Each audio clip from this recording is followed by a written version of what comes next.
are well versed in these things to translate what I'm about to say into different languages that people in other parts of the damnable Zoological Republic of Nigeria may be able to follow what we are saying and what we are doing. I want this very program translated into Hausa, into Yoruba, into TV. If Jukun has a separate language, we're also going to do the same for them, to enable people who are dwelling in rural areas to understand our mission, to understand what IPOB is doing, because there seems to me to be a lot of distortion. Nigerian newspapers do not report the truth. They are not objective. This brown envelope journalism of the very worst kind. What we are about to do this very evening is to outline why we are doing what we are doing. Because they travel to the Janjaweed North, or should I say to the Janjaweed controlled North. They lie to them. Nnamdi Kanu IPOB wants to break up Nigeria, wants to make your life a misery. Tonight we are saying it is a lie. They have been lying to you. They say Nnamdi Kanu is against everybody. He calls you animals, doesn't have regard for you. I am telling you now that your leaders and your elders, they are lying to you. If you're not a Biafran, they are deceiving you. They understand that only through what we are doing will you be set free. As I said a few weeks ago, there are over 200 ethnic minorities, should I say ethnic majorities in the North, because nobody can be a minority in his own home or in the land of his or her ancestors. You cannot be a minority. That is why I don't believe in all this minority gibberish. Listen very carefully to what I have to say to you. IPOB is not against you. I want you to write what I'm saying down. In every part of the world, God Almighty in heaven, in his infinite mercy and wisdom, have always chosen one race to carry out any of his blessings, or should I say undertaking, at any point in history. What am I trying to say? When God wanted to develop Southeast Asia, he used Japan. When Elohim wanted to industrialize the world, he used Britain. It was called the industrial, first the agricultural revolution and then the industrial revolution. When Elohim wanted to educate the world as to the, should I say, niceties or benefits of social media, should I say, the internet and all the rest of it, the virtual world, so to speak, he brought in the US.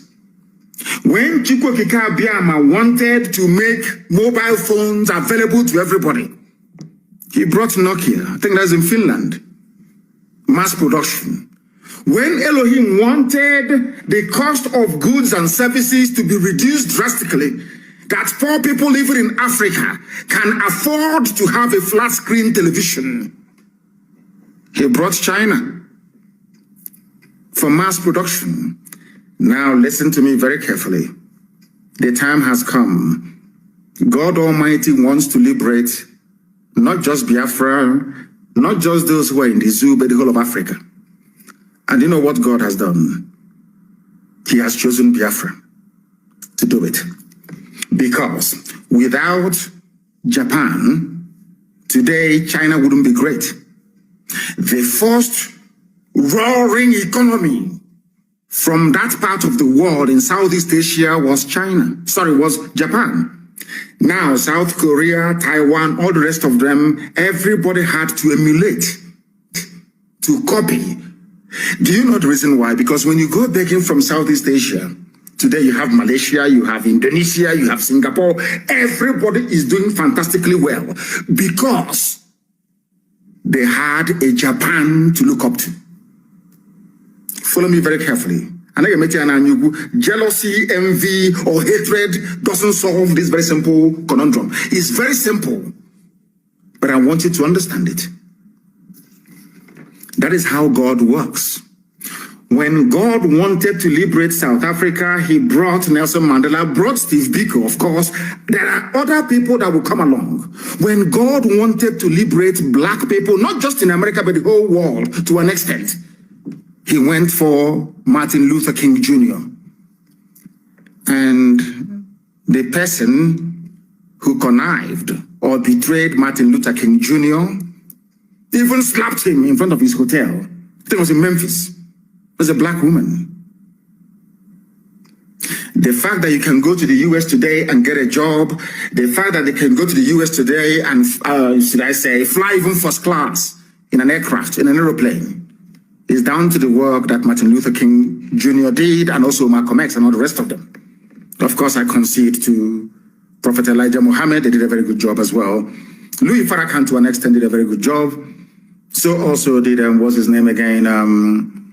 I've forgotten his name. When it comes back to me, I will tell you. They all did fantastically well. There is why you can go to the US and find a very good job. When it comes to Africa, God Almighty in heaven, in his infinite wisdom and mercy, have chosen Biafra. So Biafra can never ever be against anybody. And let me tell you something. Once Biafra becomes free, everybody becomes free. Those harping on about one Nigeria, or the, should I say, the unsustainability of one Nigeria, are those who are benefiting from it. They are your governors.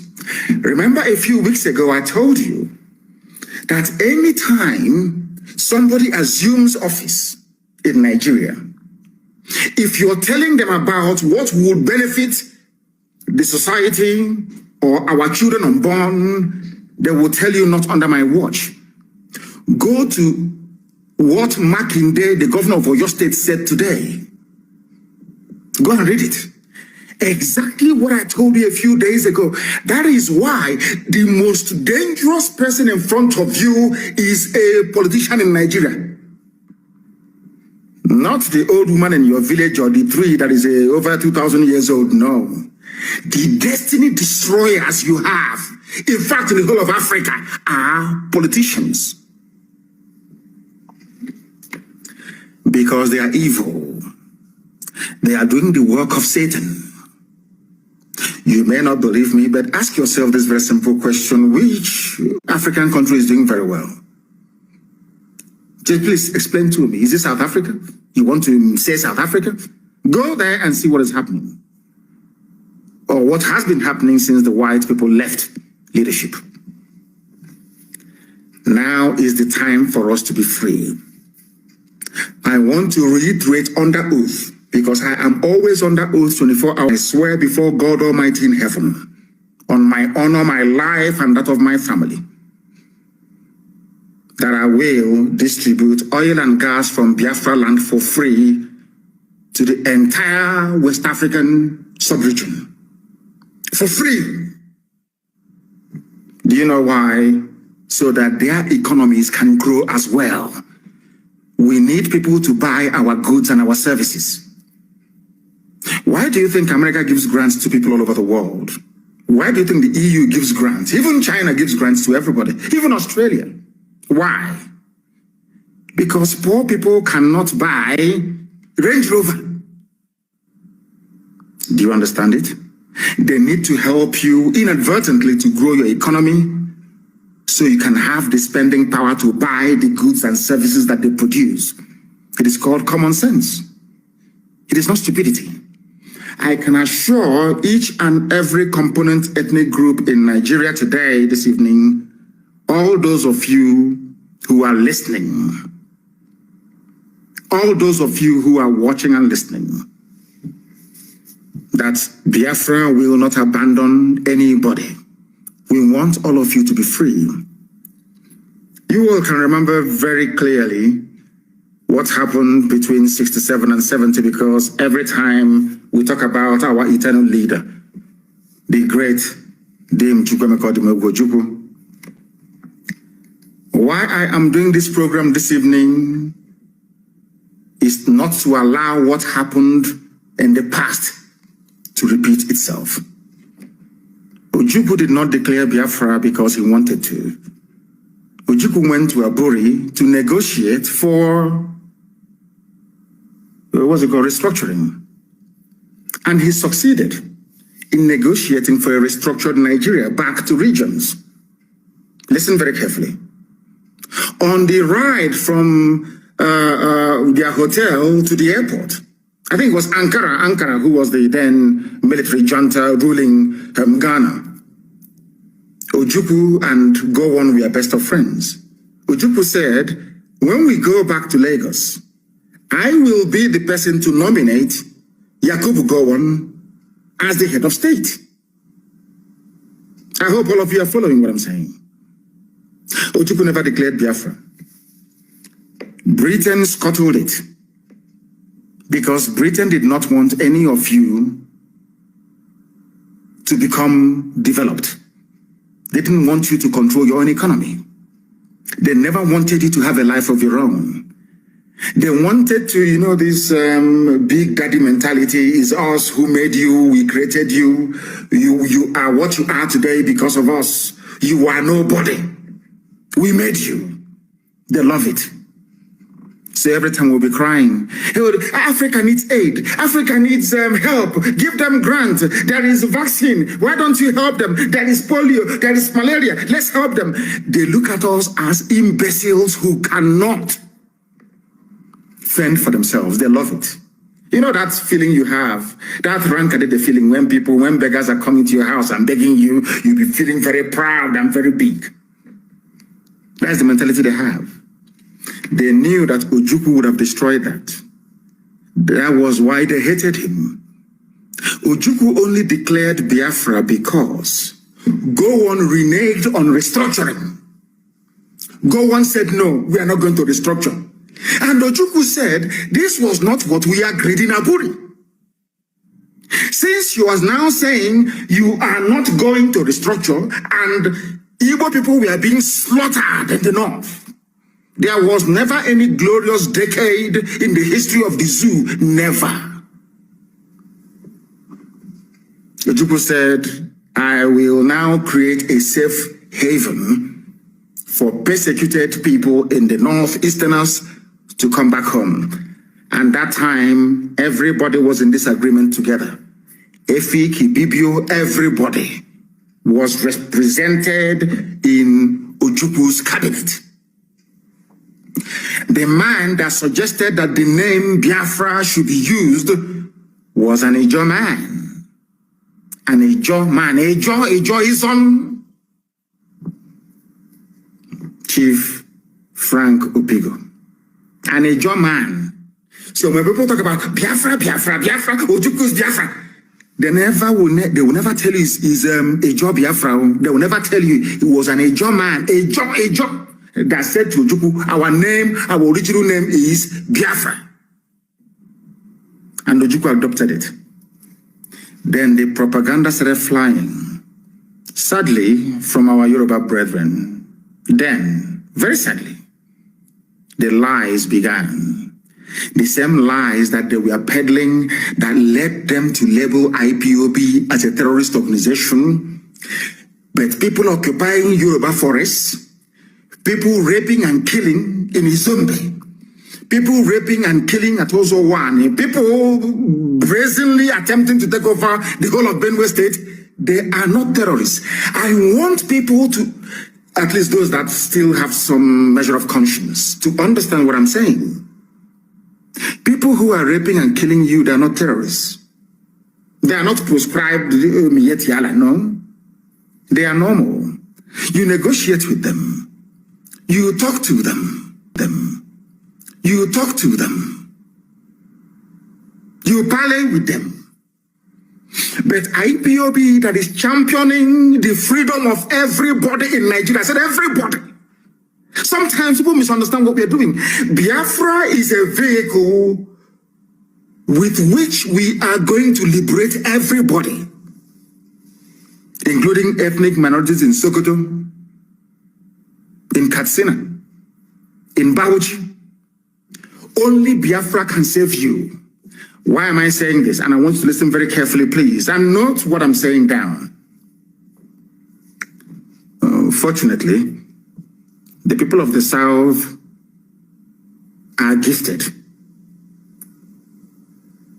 with a sense of responsibility, and if things doesn't work out, rebellion. If we stay in one Nigeria, for instance, let's say we collapse IPOB and the Oduduwa movement were to stop. Do you think that any minority in the Fulani conquered North will be able to rise up to challenge them? If the answer is no, then other people who must do it, those who are able should do it. That is why IPOB, this Biafra movement, needs the support of everybody. It doesn't matter where you come from. It doesn't matter if you're from Krenembron. It doesn't. Once you are suffering within Nigeria, you need IPOB and you need Biafra. More than Biafra needs you. Because if we stop, let's say we collapse IPOB tonight and stop our agitation, how are you going to get electricity in your lifetime? How are you ever going to get good roads? How will you ever hold your corrupt and inept politicians responsible? And more importantly, how are you going to stop Fulanis from taking over your ancestral lands? How? Just tell me. A few days ago, I said something very, very poignant. I said, if you want to remain in one Nigeria, I'm not begrudging you, but look at Hausa people. That is going to be your fate. You are going to be a people devoid of honor and integrity. You will only exist as a people, if at all they will allow you to exist. Now you understand it.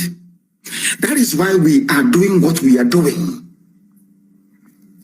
We must cut out all the distortions, all the falsehoods, all the outright lies against what IPOB stands for. Anybody against IPOB is working for the politician. They are paid irats. Owasiwanya is a very spent force, somebody who made his entire existence on sabotaging his people. We love our elders. We respect them. If not that I'm a very, very discernible and sensible man, I would have thought that perhaps that Paya Debanjo has turned around to abandon truth, which I know and respect him for. Do you know that Paya Debanjo said, I am at one with Kanu? Yoruba media said, I am at war with Kanu. After doing my presentation during the Never Again 51 years remembrance of those that the zoo slaughtered and massacred, over 5 million people. After I finished speaking, Paya Debanjo asked to come back into the program to speak. He was allowed. He said, I am at one with Kanu. Fulani is the problem of Nigeria. The media wrote that Paya Debanjo said, I am at war with Kanu. These are the people who have been lying to you, telling you that we hate you, IPOB is too parochial, we hate everybody. And I'm saying, if we hate everybody, why was it that when I was at DSS, those who used to wash my clothes were kids they picked up from Sokoto, from Zamfara, and tagged them Boko Haram sympathizers, locked them up for, some of them for nearly 4 years. They used to wash my clothes. They used to fetch water for me. Boko Haram people. We started talking. They were the ones telling me, they told me every history about Muhammad Yusuf, the founder of Boko Haram that the zoo police killed. You know, sometimes, you know that Nigeria even accused me once of supporting Boko Haram because I came and I made it very public that Boko Haram is the way it is today because of the wickedness of Nigerians. An average Nigerian is a very wicked animal, a wicked beast. Why? They told me every history about Muhammad Yusuf, the founder of Boko Haram that the zoo police killed. You know, sometimes, you know that Nigeria even accused me once of supporting Boko Haram. Because I came and I made it very public that Boko Haram is the way it is today because of the wickedness of Nigerians. An average Nigerian is a very wicked animal, a wicked beast. Why do I say this? When Muhammad Yusuf was agitating for referendum, some of you don't know this, the Boko Haram founder was agitating for referendum in the Northeast. The Nigerian police killed him. That was why they turned violent. But when you discuss the history of Boko Haram, people will say that terrorists, they are this, that. But it was the Nigerian state that inflicted terrorism on these very poor people. That was why they took up arms. That is a fact. Castigate Boko Haram all you like. Cast aspersions all you like. Say whatever you want to say against them. It was your docility. You were there. Nigerian police went and killed a man that hasn't killed anybody.